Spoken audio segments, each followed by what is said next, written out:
যে খবরে এই মুহূর্তে চোখ রাখবো, সল্টলেকে আনন্দলোক হাসপাতালে অগ্নিকাণ্ড। হাসপাতালের দোতলায় আগুন লেগেছে বলে জানা যাচ্ছে। ইতিমধ্যেই দমকলের দুটি ইঞ্জিন ঘটনাস্থলে পৌঁছে গিয়েছে। হাসপাতালে অগ্নিকাণ্ডে আতঙ্ক তৈরি হচ্ছে, দেখতে পাচ্ছেন এই মুহূর্তে সেই ছবি। সল্টলেকের আনন্দলোক হাসপাতাল, আর সেখানেই আগুন লেগেছে। বাইরে বের করে আনা হচ্ছে রোগীদের। আতঙ্ক তৈরি হচ্ছে রোগীদের মধ্যে। দমকলের দুটি ইঞ্জিন ঘটনাস্থলে পৌঁছে গিয়েছে। আনন্দলোক হাসপাতালের দোতলায় আগুন লেগেছে বলে জানা যাচ্ছে।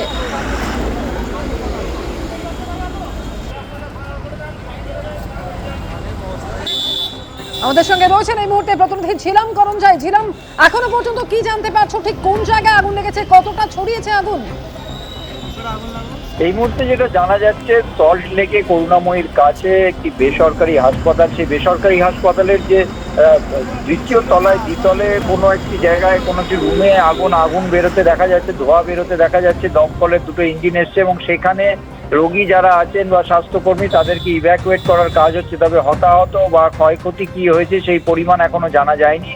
আগুন নিয়ন্ত্রণ করার চেষ্টা চলছে। দমকলের তরফ থেকে দুটো ইঞ্জিন প্রাথমিকভাবে এসছে এবং আরো কয়েকটা ইঞ্জিন আসবে বলে দমকল সূত্রে জানা যাচ্ছে। তবে হাসপাতালের তরফ থেকে যোগাযোগ করা হয়েছে, তারা যেটা বলছেন যে ধোঁয়া বেরোতে দেখা গেছে এবং সেই থেকেই উদ্বেগ ছড়িয়েছে এবং সেই অনুযায়ী দমকলকে জানানো হয়েছে। নির্দিষ্ট করে ভেতরে ক্ষয়ক্ষতি কি হয়েছে সেই নিয়ে এখনো স্পষ্ট তথ্য প্রকাশ্যে আসেনি, তবে আগুন এখনো নিয়ন্ত্রণে আসেনি। অবশ্যই নজর রয়েছে আমাদের পরিস্থিতি থেকে, সঙ্গে থাকো। ছিলাম সেই ছবি আপনাদের সামনে রেখেছি। সল্টলেকের আনন্দলোক হাসপাতাল, আর সেখানেই আগুন লেগেছে যেটা জানা যাচ্ছে। দোতলায় অপারেশন থিয়েটারের এসি থেকে আগুন লেগেছে সম্ভবত, এবং এসিতে শর্ট সার্কিট থেকে অগ্নিকাণ্ড বলে প্রাথমিকভাবে অনুমান করা হচ্ছে। দমকলের দুটি ইঞ্জিন ইতিমধ্যেই ঘটনাস্থলে পৌঁছে গিয়েছে। আগুন নিয়ন্ত্রণে আনার চেষ্টা চলছে এবং প্রয়োজনে আরো বেশি সংখ্যক ইঞ্জিন ঘটনাস্থলে কিছুক্ষণের মধ্যেই পৌঁছবে। দেখতে পাচ্ছেন সেই ছবি। হাসপাতালের দোতলায় সম্ভবত আগুন লেগেছে এবং সেখান থেকে কালো ধোঁয়া নির্গত হচ্ছে। ঠিক কি কারণে আগুন এখনো পর্যন্ত স্পষ্টভাবে জানা না গেলেও আগুন নিয়ন্ত্রণে আনার চেষ্টা চলছে এবং ইতিমধ্যেই স্বাস্থ্যকর্মীরা যারা সেখানে ছিলেন এবং রোগীরা যারা ছিলেন তাদেরকে হাসপাতাল থেকে বের করে আনার প্রক্রিয়াও শুরু হয়েছে। আনন্দলোক হাসপাতালের দোতলায় আগুন। বৈক ঠাকুর চক্রবর্তী রয়েছে আমাদের সঙ্গে। বৈক, এখনো পর্যন্ত তোমার কাছে কি খবর? দেখা এখনো পর্যন্ত আগুন কিন্তু নিয়ন্ত্রণে আসেনি। দমকলের তরফ থেকে যেটা বলা হচ্ছে যে এটা সল্টলেকের করুণাময়ীর আনন্দলোক হাসপাতাল, তার ঠিক দোতলায়, সেখানেই আগুনের সূত্রপাত। এখনো পর্যন্ত দমকলের দুটো ইঞ্জিন এসছে, তবে আরো ইঞ্জিনের জন্য রিকুইজিশন দেওয়া হয়েছে এবং এই দোতলায় সেটা শর্ট সার্কিট থেকেই সম্ভবত আগুন লেগেছে। এবার আগুন নেভার পর পুরো বিষয়টা বা ধোঁয়া পুরোপুরি বন্ধ হয়ে যাওয়ার পর সেটা দমকল কর্মীরা দেখবেন যে আগুনের উৎস ঠিক কোন জায়গায়। এই মুহূর্তে হাসপাতালের ভেতরে যে সমস্ত রোগীরা রয়েছেন, যারা বিভিন্ন জায়গায় রয়েছেন, বিভিন্ন ওয়ার্ডে, সেখান থেকে তাদেরকে স্থানান্তরিত করার কাজ সেটা কিন্তু শুরু হয়েছে। অপারেশন থিয়েটার সংলগ্ন যে জায়গাগুলো রয়েছে সেখানে যে সমস্ত রোগীরা রয়েছেন তাদেরকেও সেখান থেকে অন্য জায়গায় সরিয়ে নিয়ে যাওয়া হচ্ছে। যেটা এখনো পর্যন্ত মনে করা হচ্ছে যে দোতলার অপারেশন থিয়েটারের যে এসি মেশিন সেখান থেকেই সম্ভবত আগুনের সূত্রপাত এবং সেখান থেকে শর্ট সার্কিটের পরই এই ধোঁয়া এবং আগুন সেটা হাসপাতালের সঙ্গে থাকা। এই মুহূর্তে সেই ছবি রেখেছি আপনাদের সামনে। দেখা যাচ্ছে যে ইতিমধ্যে রোগীদের সেখান থেকে বার করে আনার প্রক্রিয়া এবং অন্যত্র স্থানান্তরের কাজও কিন্তু শুরু হয়ে গিয়েছে। অর্থাৎ যে অংশে আগুন লেগেছে সম্ভবত দোতলায়, যেখানে অপারেশন থিয়েটার রয়েছে এবং সেখানে এসি থেকে আগুন লাগে বলে প্রাথমিকভাবে মনে করা হচ্ছে, এবং শর্ট সার্কিট থেকে আগুন লেগে থাকতে পারে। যারা ছিলেন সেখানে দোতলায় শুধু নয়, অন্যত্র অর্থাৎ অন্য ফ্লোরগুলিতেও কিন্তু ধোঁয়া ছড়িয়ে পড়েছে। বিভিন্ন তলা থেকে আমরা দেখতে পাচ্ছি ধোঁয়া নির্গত হচ্ছে। ইতিমধ্যেই রোগীদের ভেতর থেকে বের করে আনার কাজই শুধু নয়, তাদেরকে অন্যত্র নিয়ে যাওয়ার কাজও শুরু হয়েছে। ভেতরের ছবি এই মুহূর্তে দেখতে পাচ্ছেন। দমকল কর্মীরা সেখানে পৌঁছে দিয়েছেন, আগুন নেভানোর চেষ্টা করছেন। একদম আগুনের উৎসস্থল পর্যন্ত পৌঁছানোর চেষ্টা করছেন তারা। আপনাদের সিস্টেম কে আছে এখানে? আপনাদের সিকিউরিটি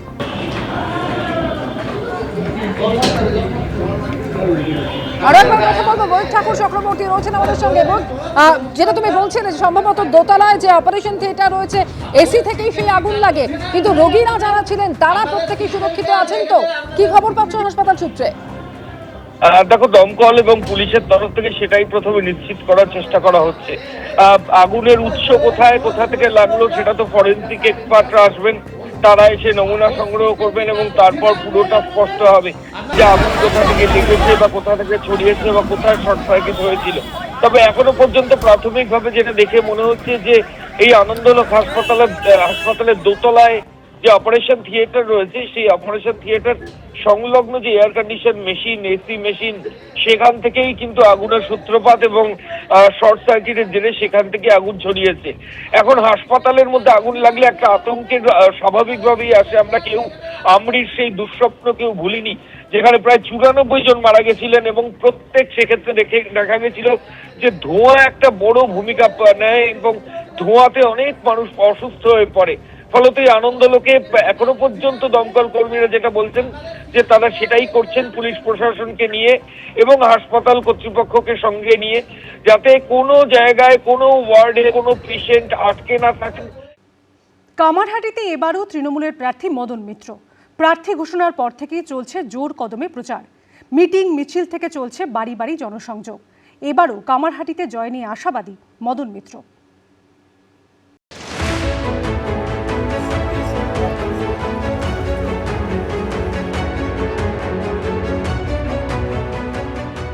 চোখে চশমা, মুখে হাসি, মদন মিত্র মানেই রঙিন। দলের একনিষ্ঠ সৈনিক, মমতা বন্দ্যোপাধ্যায়ের দীর্ঘদিনের সঙ্গী। জেল খেটেছেন, তবে জার্সি বদলাননি। কামারহাটিতে জয়ের ধারা বজায় রাখতে সেই মদন মিত্রের ওপরই ভরসা করেছে তৃণমূল। কামারহাটি বিধানসভার তৃণমূল প্রার্থী মদন মিত্র, তার ফ্ল্যাটের বারান্দা থেকে দেখা যায় ভবতারিণী মায়ের মন্দির, আর সেখানে প্রণাম করেই তিনি প্রচারে বেরোন। এই যে প্রতিদিনের নিয়ম, নির্বাচনী প্রচারেও মাকে প্রণাম করে বেরোনো, এর কারণটা মাকেই বলি, মা একটু নজর রেখো, তোমার চোখে যেন আমি থাকি। তিনি এক অর্থে মমতা বন্দ্যোপাধ্যায়ের পাড়া ভবানীপুরের ছেলে। দক্ষিণ কলকাতার বাসিন্দা, এখন উত্তর 24 পরগনার কামারহাটিতে তৃণমূলের দুর্গ সামলাচ্ছেন।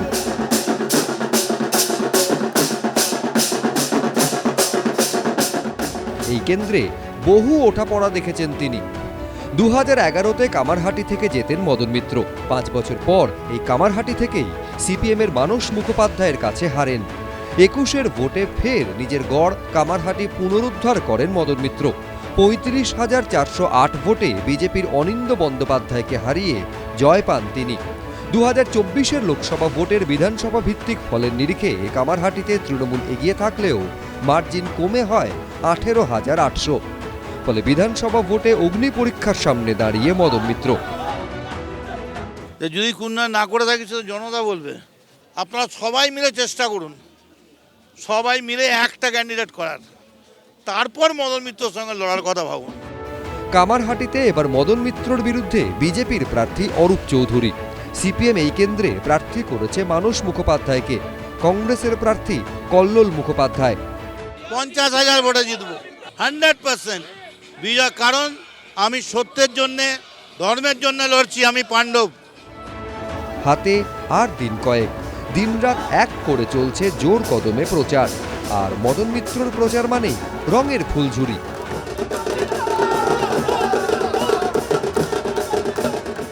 29 এপ্রিল ভোটের লাইনে দাঁড়াবেন কামারহাটির ভোটাররা। কামারহাটি কি রং বদলাবে, না এবারেও উড়বে সবুজ আবির, উত্তর মিলবে 4 মে। সমীরণ পাল, এবিপি আনন্দ। এবিপি আনন্দ, এগিয়ে থাকে, এগিয়ে রাখে।